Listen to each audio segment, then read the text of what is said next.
Now, it's been a bad 24 hours for Ed Miliband, whose keynote speech to the Labour conference, based on a theme of togetherness, has received a notably lukewarm response outside the conference hall.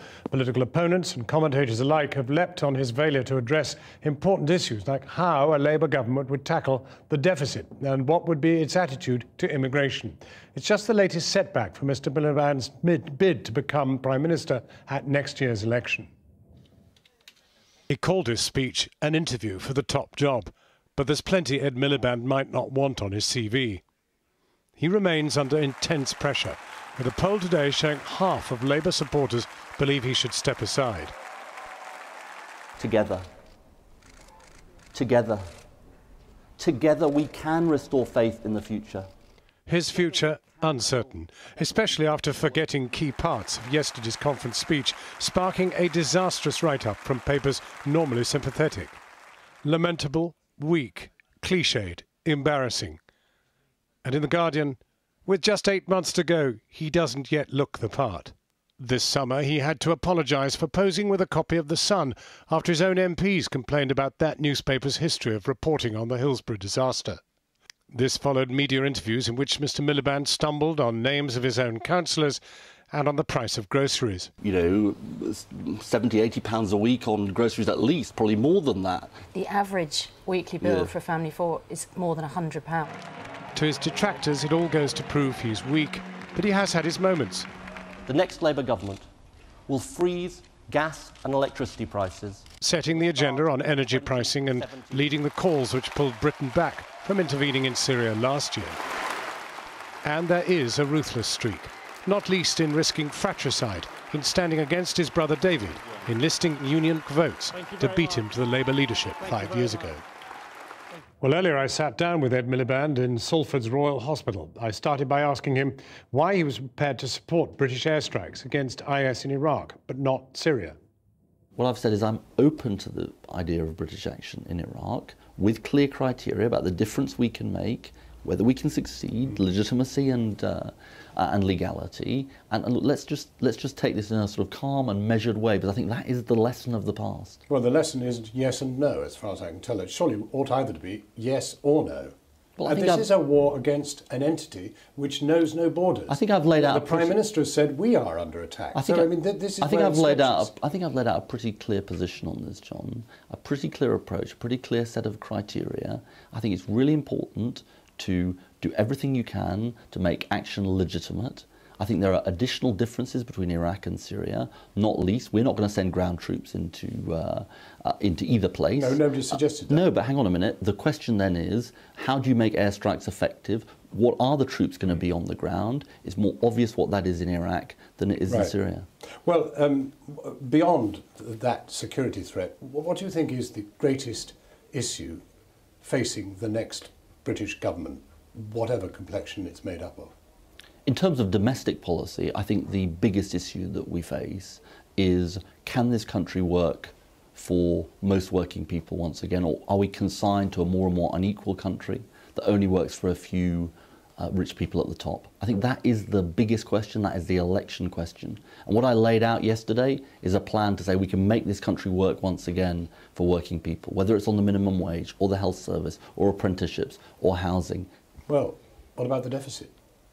The deficit is an important issue. Well, you forgot to mention it. Well, I said that we were not... That's the second time, 2 days running. Well, I said that we were not going to fund our additional plans on the NHS through higher borrowing. I talk a lot about the deficit. Nobody's talking about borrowing, everybody's talking about paying off this appalling deficit and debt. Yeah, and what I laid out yesterday was a plan for the future... Which excluded the deficit. Which doesn't require higher borrowing. No, it did not mention the deficit, which is surely the most important thing of all. You did not mention it. That is the essence of our economic crisis. Well, I don't actually agree with...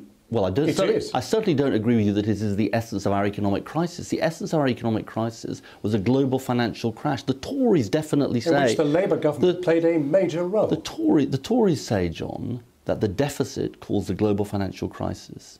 It's the other way around. The global financial crisis caused our deficit. Now, we've got to get that down, but one of the questions of this... How could you present a job application, which is what you described your speech as being, without setting out the backdrop against which you were going to have to take up the job. Two things. One, I think it did set out the backdrop. You didn't mention the deficit. Because actually the way I was explaining the way we would meet our plans was not on the basis of higher borrowing. But look, secondly... But you've been candid. You forgot. How could you forget something so cardinal to the building of your case? All I say is that I prepare speeches in advance and then I go and deliver them without notes. Now, sometimes you miss bits out, sometimes you don't. Sometimes you add sections of the speech. I've been pretty clear about our case on the deficit. Ed Balls couldn't have been... notes business is a stunt. I don't actually see it that way.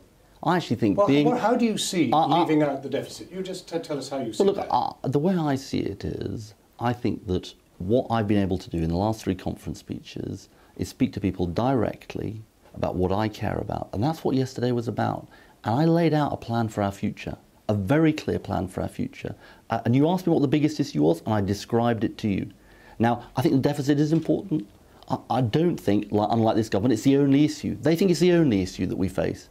I think we face issues about whether people can afford to live. We face issues about whether people can have hope for their children to do better than them, about our NHS. But I think they are absolutely election issues. In the paragraph you left out, you actually accounted, you actually said 79 billion. 75 billion. 75 billion to service the deficit, right? The debt actually. Yeah, well, the debt. 75 billion to service the debt.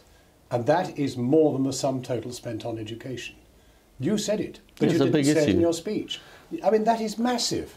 Well, I know. How can you be caring about the NHS and everything else if you're not prepared to be candid with the population about what actually confronts them next time they have... Well, I've actually been very candid with people, and we've been very candid with people. We've been candid about some of the changes we have to make, including on child benefit. We've been candid about higher taxes on some of the wealthiest, like the 50p tax rate. We've been very candid with people, John.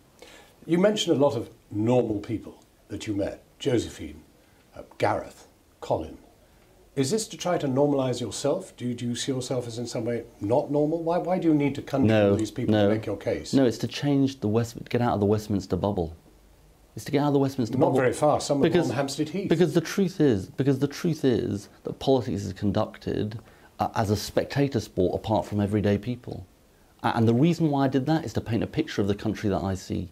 But when you did get out of Westminster and went to Scotland, you were a fish out of water. I mean, all three of you leaders looked exactly the same, completely out of touch. I don't accept that at all. I don't accept. I was there. I had to witness it. Well, you weren't with me. Although it's not what I saw. I was with the Scots who were observing. Right. Well, that's not what I saw. Actually, what I see is that we had 45% of people who wanted to split apart from our country because they feel this country doesn't work for them, and we've got to show them that we can change things. They saw you as a remote breed who hang around somewhere down. Well, you weren't even with me, John. So come on, you know. I talked to people about how they saw you.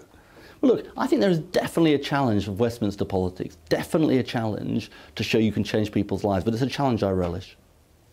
Ed Miliband, thank you for talking with us.